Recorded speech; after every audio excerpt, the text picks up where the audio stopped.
head towards.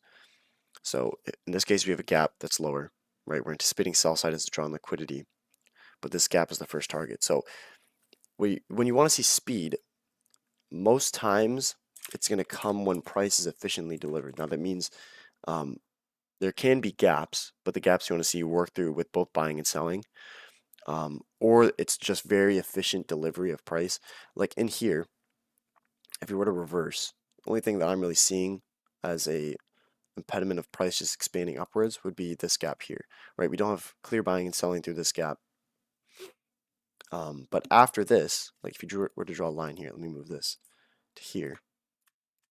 After this, no inefficiency in here, no inefficiency in here, no inefficiency, no inefficiency. Now between this high and this high, we don't really see any inefficiencies in here. Or we see a tiny one maybe right there, but it's so tiny that I wouldn't expect price to, do anything more than a wick up and down. But, if we were to reverse, that's the kind of speed you would like to see. There's no inefficiencies we got to fill, especially when there's like stacked liquidity. Stacked liquidity meaning either relative equal highs or kind of like this high here, then another higher high, but it's very close. That's like stacked liquidity. That's typically what creates low resistance liquidity runs, especially if you see efficient price delivery above or below that. So here, we had this wick down into a 3-minute gap, which is this 3-minute gap right here, right? So I saw that, both buying and selling, right on the 1 minute, you can see it. Full fill of the gap there. So beyond that body, the next inefficient price or area of price would be this gap, right? This bisi before the sell side. So here you're expecting some sort of reaction. But the way we get to it, as you can see, this large, nice down handle. Once we close below this, quick expansion all the way through, and then we start to retrace off of it. So if you compare this with models, it's very nice to use, especially also if you take partials. Anticipating where you want to take partials is very crucial, because if you just see this bounce and we start heading back towards your limit order, your stop loss, sometimes it can get scary, right? If it just looks like it's bouncing randomly. But then if we were to, efficiently deliver this, I would expect speed from the discount end all the way down to the sell side. Speed meaning just, quick candles, no real retracements. So yeah, that's what you can use within a model, they're especially useful for market maker models. So if you look back at pictures, a lot of times when price is starting to expand in the direction, you'll kind of see like these random just retracements. Like you'll get speed, like quickly you'll get speed, and then it'll just randomly near the top of the buy side, it'll just randomly do like a 1 wick down or a couple wicks down retrace. Just looks like it's, just kind of slowing down, but instead it's filling a gap on the left side on the lower time frames that was not efficiently delivered, because you need both buying and selling within that range, right? Tracing down into it and then quickly finding speed off of that.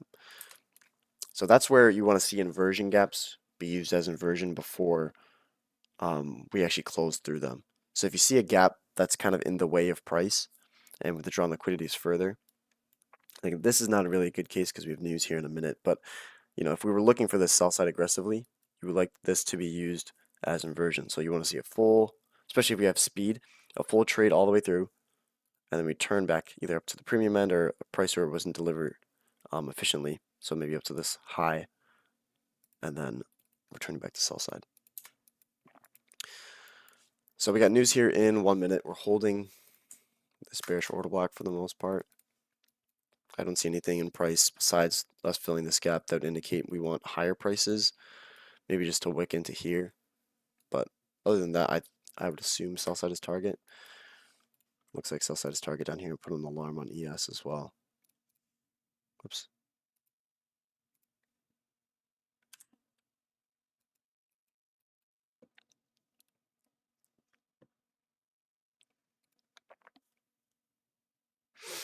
Yeah, the relative equal highs are tasty too. I agree. And we did run up sell side already prior to equities open. So, I mean, that is something to be mindful of. And yeah, those relative equal highs failing to get up here with the open is still a concern to me, and I want to see that 15-minute gap.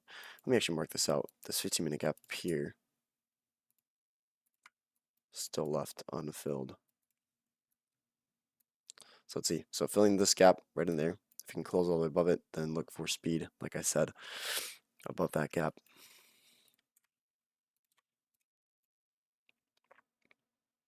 So watch where this candle closes.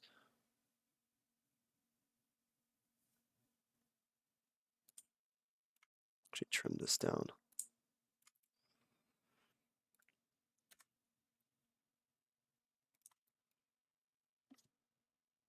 So tapped into a discount PD array after sweeping sell stops. And watch where this 1001 candle wants to go. So now this is efficiently delivered, right? So realistically, we should see speed in either one of the directions.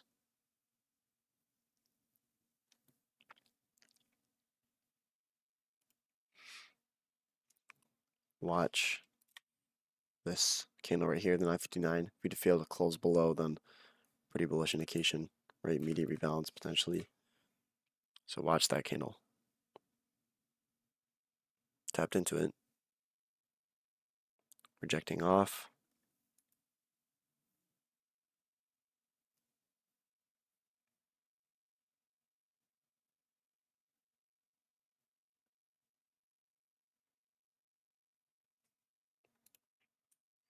See where the closing price is. But for the most part, this last down closing candle for the move up is holding. So I feel comfortable going for the buy side now. So look for AM high potentially, as well as the 16, what is that? 1614? 16014.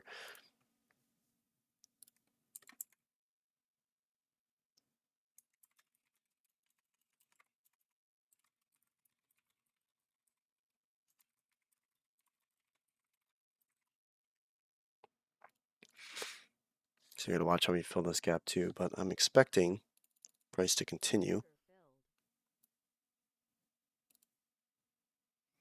up towards 1614.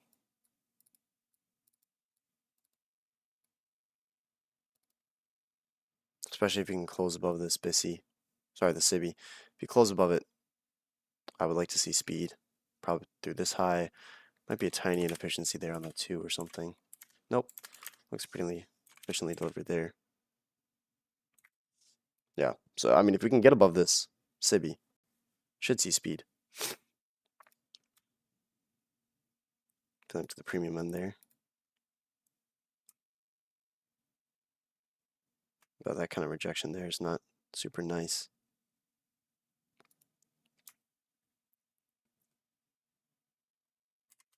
So put a tiny demo on there. Put stop loss at the low of this candle where we tap the order block. And then 20 points. Nice expansion up. So I'm expecting just kind of quick acceleration up to obviously this swing high and this gap up here. Nice quick acceleration. Look at that speed. All the way up to the high.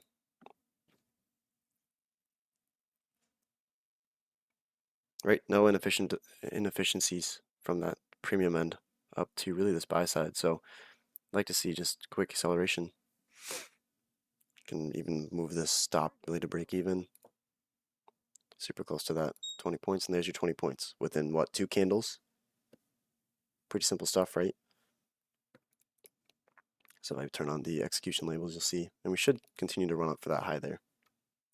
But pretty easy stuff, right? 2 candles entered there, and there's your buy side basically ran through. So I'll take a screenshot of the other screen once we get up to 16014, hopefully this gap. Maybe a tiny inefficiency in there. Trying to see if I missed anything. No, I don't think so. So, I mean, just hopefully some more speed. I'll take a screenshot of this actually. Send it to futures trades as well as predictions. I'm going to send another one once we're done. Oh, 15-minute VI. Thank you. So yeah, we do have a tiny 15-minute volume bounce right there from 6:30. Getting some reaction off of that. So once we close above that premium end, right there, this line should see speed up to the high there. That could be another partial, 16-14 could be another partial, and if you're really aggressive, looking for a full fill potentially of this gap, you could use consequent encroachment of that gap. So if I split this in half, that's not going to be accurate because I did pull it from this high. So if I drop it down to here, right around 23, drag it back to this high. So with market maker models and with just tape reading in general, most times left side of the curve or left side of the chart will take priority over the right side. So that means if we have a gap on the left side of the curve that's been inefficiently delivered, or if we have an order block that hasn't been tapped into, you're going to be watching and anticipating for price to either respect or disrespect that, or go and seek that as liquidity. Then once everything is met, we may create inefficiencies in price on the right side, or order blocks on the right side that we could potentially use, right? So came up. Now in this gap, we don't have clear selling, right? We don't have a clear black candle that fills this gap, but instead we have multiple wicks that go up and down. So this is counted as buying and selling, right? Because if you were to drop down to a 1 minute or sub 1 minute, so maybe like a 15-second, you would see lots of up and down candles within this range that makes this efficiently delivered. In that process of us filling this gap, we saw the speed, but that speed also creates inefficiencies. So there's kind of like this paradox in price where speed creates inefficiencies after we leave filled inefficiencies. So if you look at this gap now, you should support this. This would be, I guess, your second stage. And then we should see speed off that. We're still chopping around from that 15-minute volume imbalance. You can move this line. But slowness in price is given from inefficiencies, and then speed away from inefficiencies, which create more inefficiencies. So there's kind of the paradox of we leave inefficiencies while filling them. But the left side of the curve will take priority over the right side. So first you want to be looking at, what are we expected to hold on the left side? And if we disrespect it, are there any right side PD rays that we'll be watching? So came down into this gap, we started trading back up. I saw this news driver came up into this gap here. Now I'm watching two things. I'm watching one, how do we fill the sibi? So if we closed bearishly there, right, it wasn't a full climb all the way through. But now I'm watching with this candle, are we just going to reject all the way lower, and head for the sell side down here, or are we going to continue to climb? But when I saw this order block here that was left over, right, this last down closing candle, we saw this down closing candle, closed above it, saw support off of it, right, bounced off it once, bounced off it twice. So we already had some kind of indication that we're slightly bullish in that price run. And in the process, we create this down closing candle, which should be used as a propulsion block, right, if we approach this one. So this wick here, we already outlined this prior to the trade, but this wick tapping to the order block and then climbing all the way above, I would assume that we want to, get above this gap entirely. So came down and filled all the way to the discount end of that 2 minute and the 1 minute. So now watch all of these down closing candles in the process that fill this gap, right? So order blocks that fill fair value gaps typically are higher probability. So assuming we want this buy side still and the relative equal highs at 16,014, each of these down closing candles, once we close above them, you would like to see used as order blocks. So meaning once we close above this, shouldn't see price with a candle body return below the discount end, right? Then once we close above this entire order block counts as one. So if we return, slightly past mean threshold, that's fine. Maybe it's the mean threshold this entire order block, and then bouncing up to the buy side.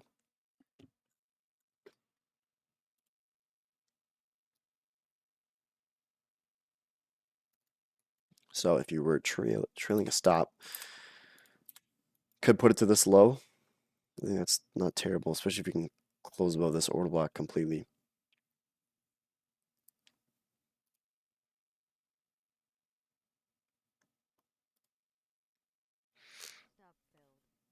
So there's your low taken out. So I'll take a screenshot of the full trade. Basically the same thing as this one, just got stopped on the last contract, so I guess more or less the same thing. So there's that. Try and send it large enough so you can see.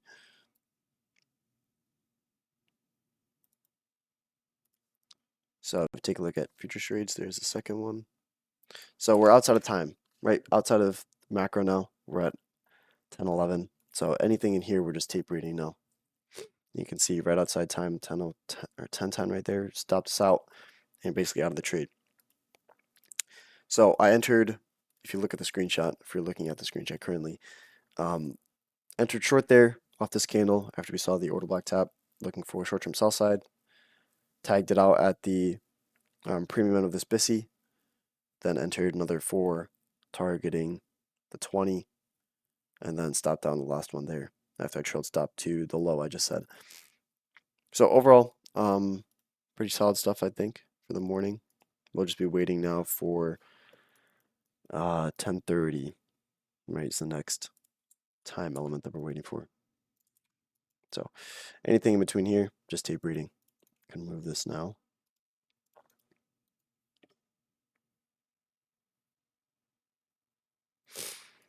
See the fractal market maker sell model potentially forming in there, right? Internal range buy side sweep.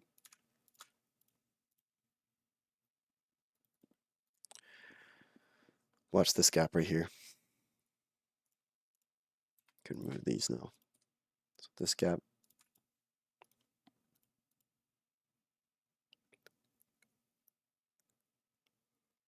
Order block right in here. Up closing candle.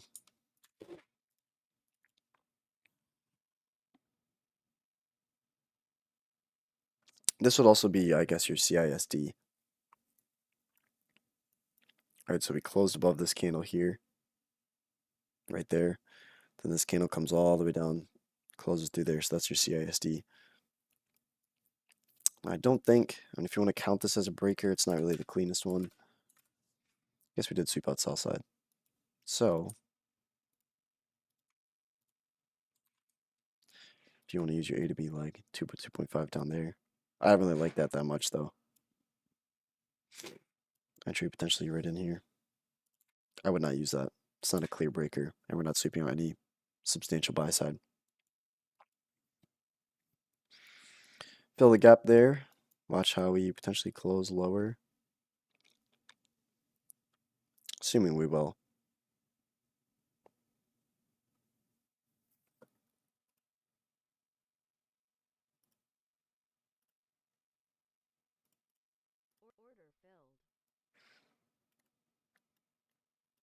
So short-term sell side at the AM low. You would not want to see a return above premium end of this order block right in here. Tap into it would be fine, but premium end, not so much.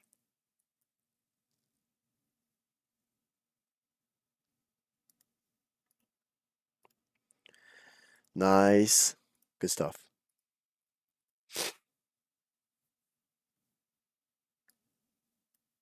There's your order block tap and trading back lower. Now this range in here, hypothetically, obviously this is outside of time, so it doesn't really matter as much, but order block range, we have another order block range that's filling a fair value gap and approaching a previous order block range. So that would be a very, very strong propulsion block. If we were to trade back lower, tap into it, you should see a quick reaction off of that, especially since there's no inefficiencies in here. So again, if this was a fractal market maker sell model that we were trading, past, I mean, if you maybe switch time frames, yeah, if you switch time frames, there's a gap here, which we filled it right there.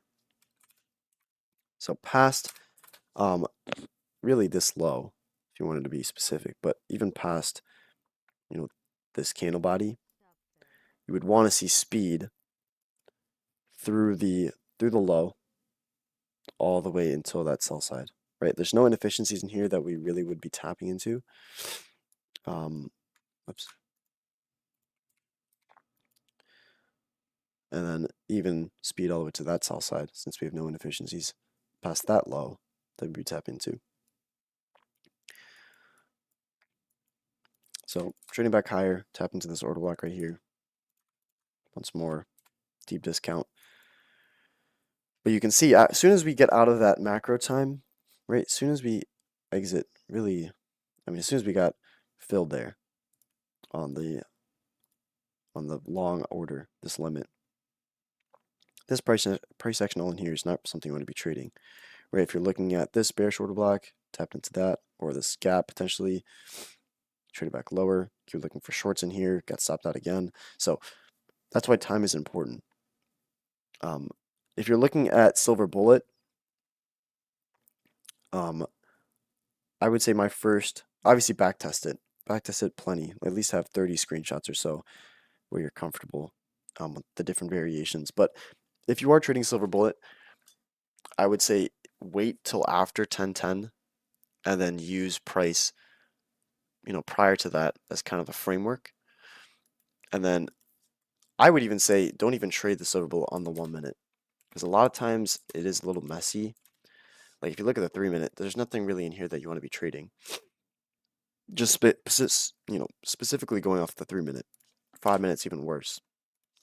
So if you want those larger range silver bullets, then don't try and trade on the 1 minute unless you're very familiar with it and you're comfortable reading basically each candle, which sometimes is taxing on the brain for trying to read every single candle. Here, I like to see this used as bullish order block, by the way. Another change in state.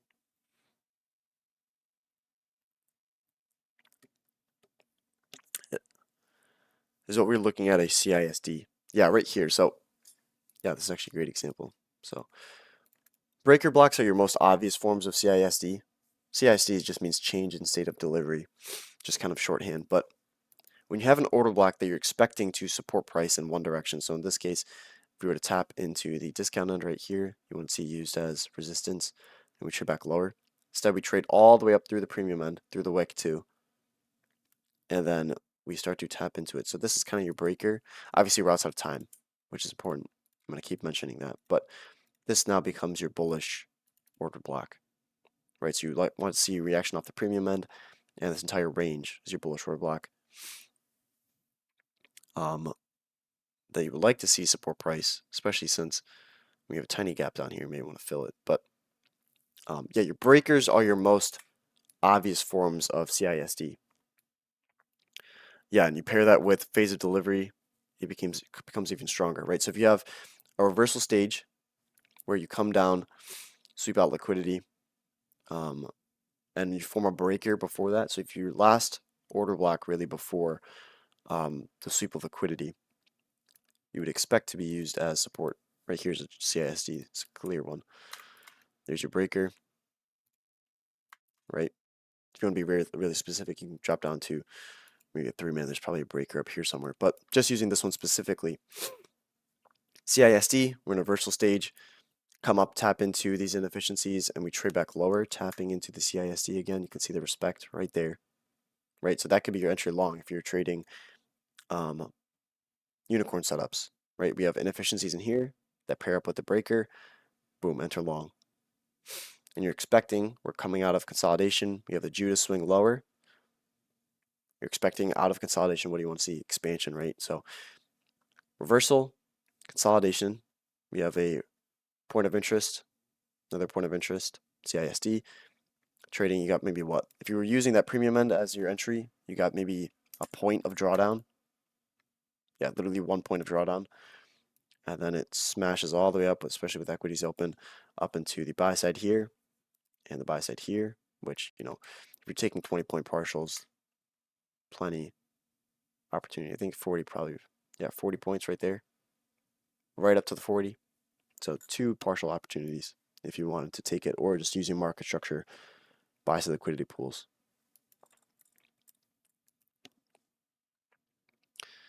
I'm planning on doing probably a video or at least some sort of backtesting stream regarding order blocks and CISD because I know that's kind of a hot topic now, at least on Twitter it is. Actually, I'll take that poll right now. We'll do 2 different polls. We'll do one today. So CISD / order block part 2. So today we'll just do the days, and then I'll let this one run till probably tomorrow or maybe till Wednesday, and then whatever one wins, we'll take a time poll. So we'll do probably Thursday as the earliest day. Actually, no, we can do tomorrow. That's fine. Wednesday, Thursday, Friday, Saturday, or Sunday.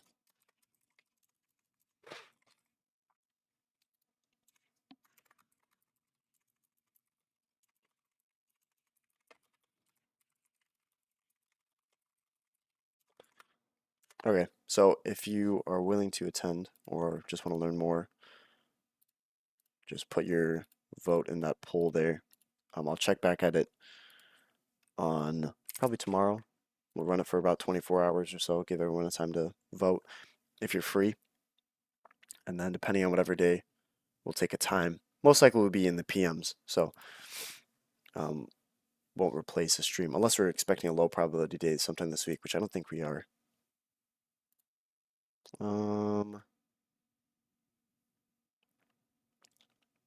No. Yeah, it looks fine this week with news. So we'll do it probably after market close someday. So it came down, tapped into this order block, efficiently delivered this. Right, so here's another example of a gap that doesn't look efficiently delivered, but it is. Right, you have a gap here. You want to see both buying and selling. Oh, by the way, that CISD is really holding. Let me mark this back out. Should bullish order block. And your CISD is your breaker, I guess. So look at this gap. Another case where we have up and down through the gap, but no clear black candle. But if you flip down to a lower time frame, you'll see there's enough selling in here where it's efficiently delivered. If I go to a higher time frame, look, we'll go to a 15. Trying to find one with a ton of wicks. Of course, I can't find an example.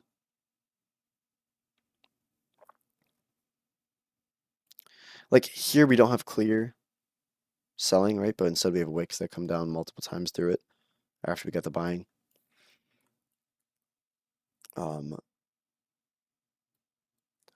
Preferably you want to see candle bodies. That's the most efficient, but multiple wicks, I guess, also count. I'm not seeing anything in here, so we'll just go back.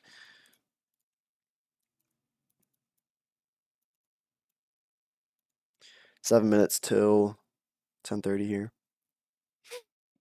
I'm basically done for the day. I probably won't take another trade, but we'll still tape read it.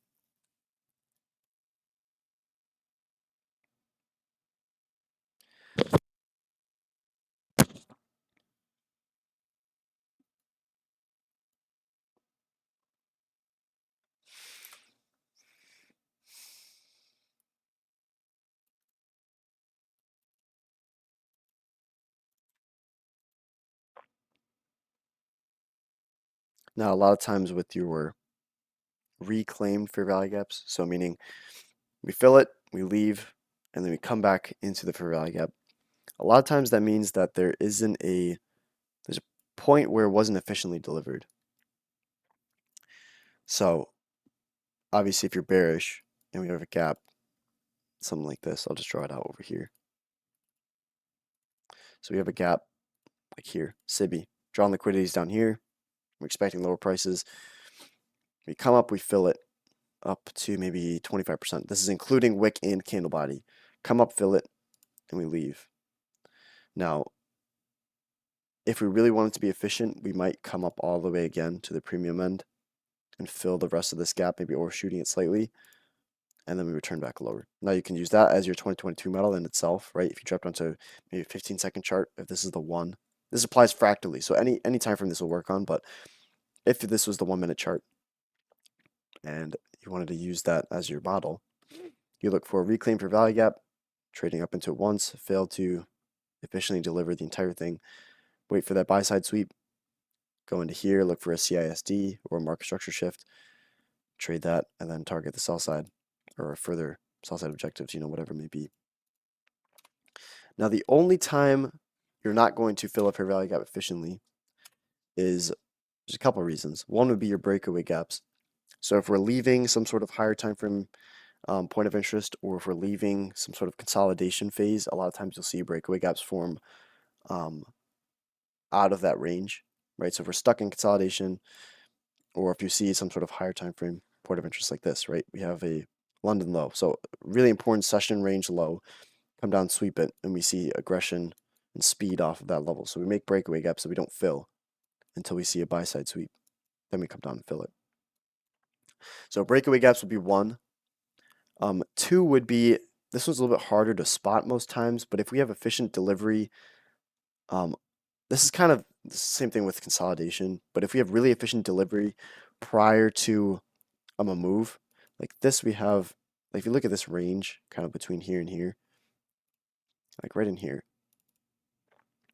pretty efficient back and forth, clearing out all the orders and whatnot, and then we see a breakaway gap form. So this gap, you would expect, since we saw all that buying and selling right before it, there's not going to be, you kind of have to think of it as like, I guess, not order flow, order book. I know order book doesn't really mean anything, but think about if we see consolidation and you see a lot of orders back and forth, ping, ping, ping, ping all through it, where there's nothing left, then this wouldn't technically be considered inefficient, since there's really no gaps or orders that we're missing in this process, right? Because we already just filled them over here. So that's why sometimes you'll see breakaway gaps left from consolidation. You can expect speed out of that consolidation range. Obviously, we're going to come back and fill it, but in the process of us tapping into it, you see this IO Fed, right? We don't see a full closure. We see just a quick tap into here, tapping into this. More importantly, the CISD bearish breaker right here, right? Curious to see if we actually got an entry using time fib. Entry given there. Oh my gosh. All right, well, this is another screenshot, I guess. I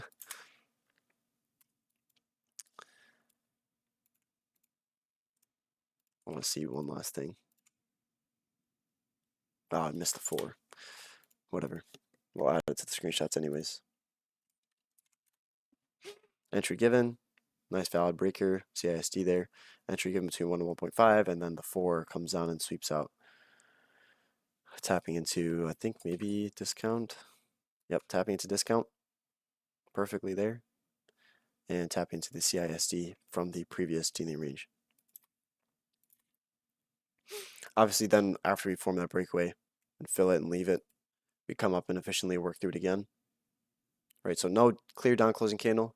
Instead, we come up through it again, and then one more time. So it's all little like puzzle pieces. Price reading, tape reading is all just puzzle pieces, and then obviously you have to practice it. But if you're able to implement these puzzle pieces kind of simultaneously, even if it's not all of them, because obviously you're not going to be able to get all of the PD arrays or all of the little intricacies in price and try and apply them at the same time. But if you get a majority of them, and you're able to effectively apply into whatever you're seeing on the chart, then it becomes much easier for tape reading. So there's also a certain point where you don't want to be learning anything new, which I know that can kind of sound kind of crazy, but once you know enough things, you want to just study those extremely, put a lot of time into studying those concepts, and you don't need anything new. So like all the different PD arrays I know he released near the end of 2023. So the Reaper IFVG and the Medusa, like whatever that was. I didn't learn any of those. I didn't really spend any time learning those. So I guess that, if someone asks me a question about that, or someone is using that as your model, and you get an entry and I don't, that's where someone will have the edge. But for me personally, it's all, personal preference. So if you don't see yourself using a PD array or you don't understand it, don't spend an extensive amount of time trying to learn it if it doesn't make sense to you, or if you're not going to apply it to a model. So for me, all the things that I use um, every single day, trying to tape read where I think price will go. So breakers, order blocks, change in state, fair value gaps, speed points, liquidity, all those are very important to me because they help me frame a model. Because for me specifically, I'm not trading, market maker models, only market maker models or only 2022 models. Um, I rely on time to do the heavy lifting. So if my model is based on a macro like this, and if your model is based on, silver bullet or macro, you need to have tools that you have in your tool bag that you're equipped to read price at what it's giving you. If your model is only a market maker model, obviously you're going to be looking for kind of one framework, which is easier. But then after you see that framework, you need to study, what's expected in price and where it's supposed to retrace, give opportunities for entry, things like that. But if you have a time-based model, you need to have at least sufficient amount of tools that you can read the different variations and then build a framework off that. I hope that makes sense. So we got 1030 price here. Still kind of in this consolidation range. I'm favoring still this buy side. I don't think we come down and sweep this unless we see a sweep of this high again. But I don't think we'll just sweep this high in reverse. So let me post that up in predictions chat really quick.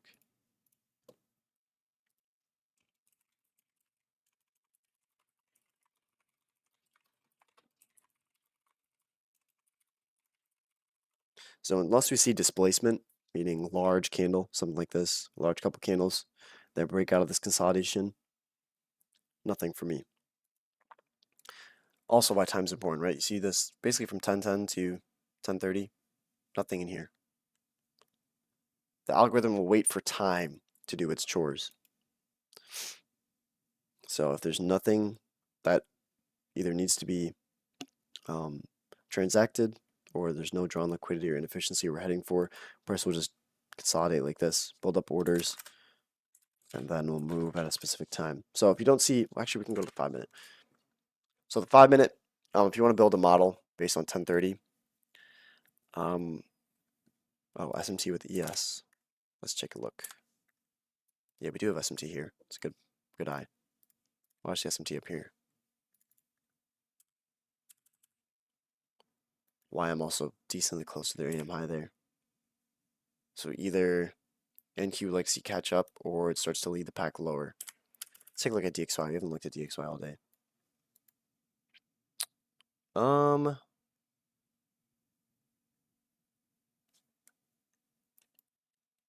definitely in discount. Pretty far in discount. Stack liquidity up here till this gap. Problem is if we head up towards this gap up here on the 15, you can see a little bit better. If we head up there, take out the buy side, that should mean lower prices on indices.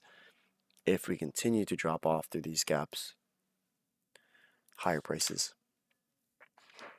Why I'm still aggressively popping up for the AM high. NQ right around the breaker still. So yeah, no model till displacement. What was I saying? Oh yeah, the model for 1030. So that's also another model you could use. So obviously using the 15-minute and the 30-minute, even the hourly, if you look at the hourly charts, you can frame a trade model. It's kind of a late silver bullet. It's still silver bullet time. So between 10:30 and 10:45, sometimes you get entries towards the AM high or the AM low. So once these are set in stone, like they kind of are now, between 10:30 and 12, you'll see an entry and most likely a run towards one of these two price points. Now, if the entry isn't given between 10:30 and 10:45, a lot of times you'll see 10:50 to 11:10, that macro there. Well, for sure, if this doesn't get an entry and we're still in 50% of this range like we currently are, if we just chop around for the next 15 minutes or so, which I doubt we'll do, but if we chop around for the next 15 minutes, 10:50, you have like probably an 80% chance. I'm pulling that out of my butt, but probably like an 80% chance of this playing out where you get some speed and some delivery towards untapped liquidity, and then you by 12 you'll see one of these highs or lows ran out. Most days you see the high end or one of the two ran out, you don't see just both of them left over. Like here we got high and low. We got the high end right here from prior to 11. Trade back lower. Now the macro, you can see we did ran out this high and then trade back lower and sell side, so that could be a separate model. But if you're looking from 10:30 to 12, you want to see one of those two price points ran out. We got the high ran out before 12 right there. Okay, so here's 12. Got ran it out right there. So you'd be looking in really any point after 10:30. But high resistance liquidity run. Swapped out. Actually, we didn't sweep out any liquidity down here. But reversed. Trade up all the way to the premium end, so then we can use this bullish order block as your entry long. And then trade it all the way up. So it got some speed, some displacement out of the range for the most part. So we'll be looking to see how we want to use the bearish order blocks. I can move this now. And we should mean DXY is popping up. There we go. So if we want to head for AM high on DXY and potentially filling the rest of this gap right here, then should mean lower prices on indices, which looks like we're getting. I mean, look at ES. It's not really, I don't think this is tradable, in my opinion. Very rough. I don't really see any entry in 10:30. Sorry, 10:10. Nothing in there.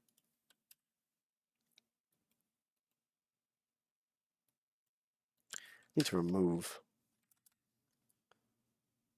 How do I have this many price labels?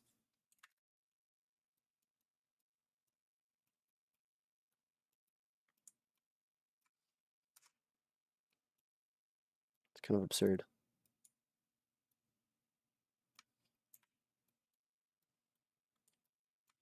All right, there we go.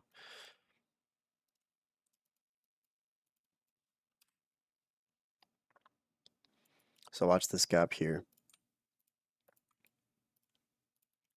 Not something I want to enter on. I don't really like market structure right now. So I'll be hands off. Got the displacement lower.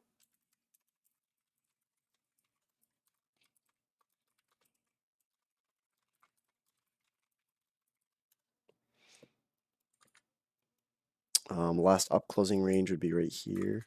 Whoops.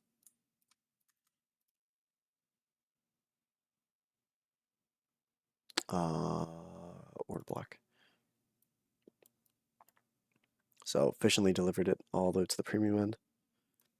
Now there's no inefficiencies, right? We got this one, may see reaction off that, so we just don't have a real candle body within it. We did just dip down into that gap again. So reclaimed. But you can see you can kind of frame both sides, right? It's 50-50. If you want to use this as framework, using DXY, then you can see a short opportunity here. But at the same time, we also have the buy side up here, stack buy side, gap, and reclaim for value gap that we're tapping into. So if you can frame both sides, there's nothing high probability about it. And you can see we're trading all the way past that order block. So obviously be looking for one of these two. I mean, to me, that's should see speed if you want to continue. There's no inefficiencies in here. Look for speed.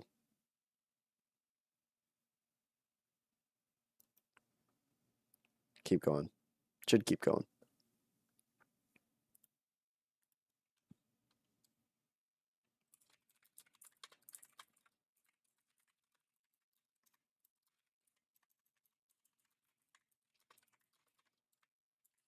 So we're still watching 16014, this gap up here. And then if you're really bullish, 16024.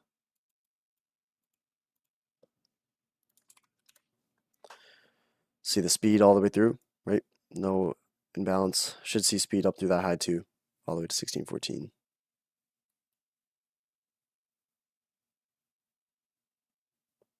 Tiny imbalance, probably on 1 minute we're filling.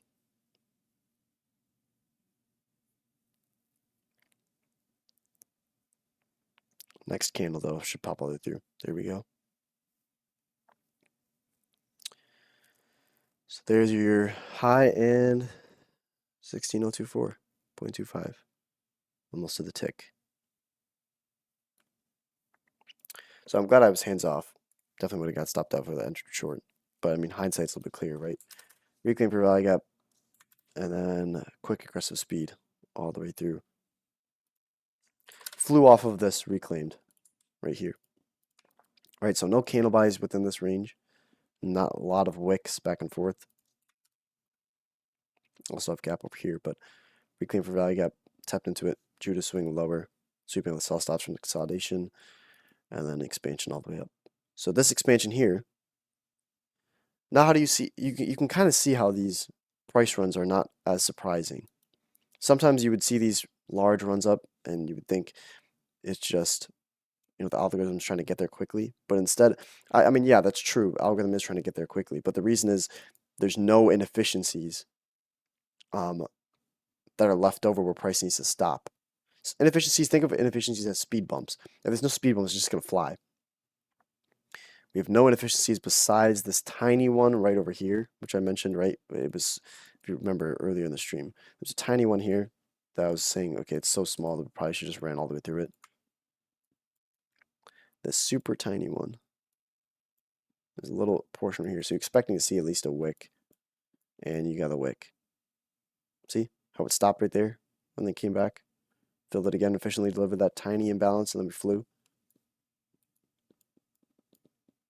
Nothing in here is random. Once you see it, you really can't unsee it, right? As all those Twitter gurus say. And flying up all the way to the premium end of the inefficiency.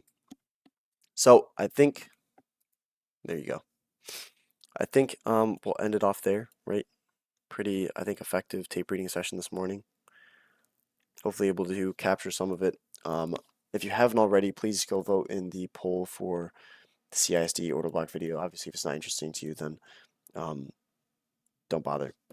But live stream recording and most likely that video execution will be posted later today. You can expect that probably before market close if I can finish it up. If you have any questions, comments, concerns, feel free to DM me, or if you want any backtesting data, things like that. Until I see you guys tomorrow, Lord willing, have a great rest of your day, and I will see you guys then. Peace.